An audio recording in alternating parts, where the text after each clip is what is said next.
സർക്കാരുമായി ബന്ധപ്പെട്ട അറിയിപ്പുകൾക്കും മറ്റു വാർത്തകൾക്കും വേണ്ടി ചാനൽ സബ്സ്ക്രൈബ് ചെയ്യാനും തൊട്ടടുത്ത ബെല്ലൈക്കൻ എനേബിൾ ചെയ്യാനും മറക്കാതിരിക്കുക. നിപയിൽ ആശങ്കപ്പെടേണ്ട സാഹചര്യമില്ലെന്ന് ആരോഗ്യമന്ത്രി കെ മുരളീധരൻ. നിപ വൈറസ് ബാധ സ്ഥിരീകരിച്ച രോഗി കോഴിക്കോട് മെഡിക്കൽ കോളേജിലെ തീവ്രപരിചരണ വിഭാഗത്തിൽ വെന്റിലേറ്ററിന്റെ സഹായത്തോടെ ചികിത്സയിൽ തുടരുകയാണെങ്കിലും നിലവിലെ ആശങ്കപ്പെടേണ്ട സാഹചര്യമില്ലെന്ന് കെ മുരളീധരൻ. കോഴിക്കോട് ചേർന്ന അടിയന്തര അവലോകന യോഗത്തിന് ശേഷമാണ് മന്ത്രി ഇക്കാര്യം അറിയിച്ചത്.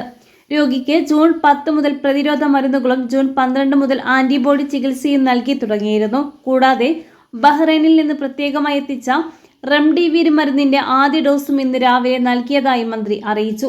നിപ രോഗബാധയുമായി ബന്ധപ്പെട്ട് ഇതുവരെ 30 പരിശോധനകളാണ് നടത്തിയിട്ടുള്ളത്. ഇതിൽ ചികിത്സയിലുള്ള രോഗിയുടേതൊഴികെ 29 പേരുടെ പരിശോധനാ ഫലവും നെഗറ്റീവാണ്. രോഗിയുടെ സമ്പർക്ക പട്ടികയിലുള്ള 11 പേരുടെ ഫലവും ആശങ്കയ്ക്ക് ഇട നൽകുന്നതല്ല. സമ്പർക്ക പട്ടികയിൽ 44 ആരോഗ്യ പ്രവർത്തകരും ഉൾപ്പെട്ടിട്ടുണ്ട്. ഇവർക്കെല്ലാം ആവശ്യമായ നിരീക്ഷണവും സഹായവും ആരോഗ്യവകുപ്പ് ഉറപ്പാക്കിയിട്ടുണ്ടെന്നും മന്ത്രി പറഞ്ഞു. അതേസമയം സംസ്ഥാനത്തെ ഷിഗല്ല രോഗബാധയെ തുടർന്ന് 3 മരണങ്ങൾ റിപ്പോർട്ട് ചെയ്തതായും ആരോഗ്യമന്ത്രി അറിയിച്ചു.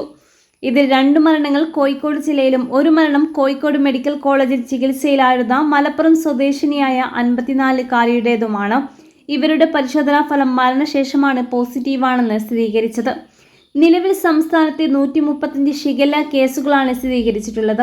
രോഗവ്യാപനം തടയുന്നതിനായി ജൂൺ മാസം മുതൽ സ്റ്റോപ്പ് ഡയേറിയ ക്യാമ്പയിൻ സംസ്ഥാന വ്യാപകമായി നടപ്പിലാക്കി വരികയാണ്. കോഴിക്കോട് ജില്ലയിലാണ് ഏറ്റവും കൂടുതൽ രോഗബാധ റിപ്പോർട്ട് ചെയ്തിരിക്കുന്നത്. ജില്ലയിൽ മാത്രം 68 കേസുകളുണ്ട്. വയനാട്ടിൽ 16 കേസുകളും സ്ഥിരീകരിച്ചിരിക്കുന്നു.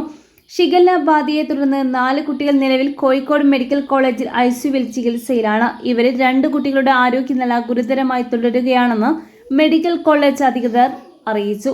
നിപ വൈറസ് പ്രതിരോധ പ്രവർത്തനങ്ങൾക്കൊപ്പം ഷിഗല്ല രോഗവ്യാപനം തടയുന്നതിനുള്ള മുൻകരുതൽ നടപടികളും ആരോഗ്യവകുപ്പ് ശക്തമാക്കിയിട്ടുണ്ടെന്ന് മന്ത്രി വ്യക്തമാക്കി.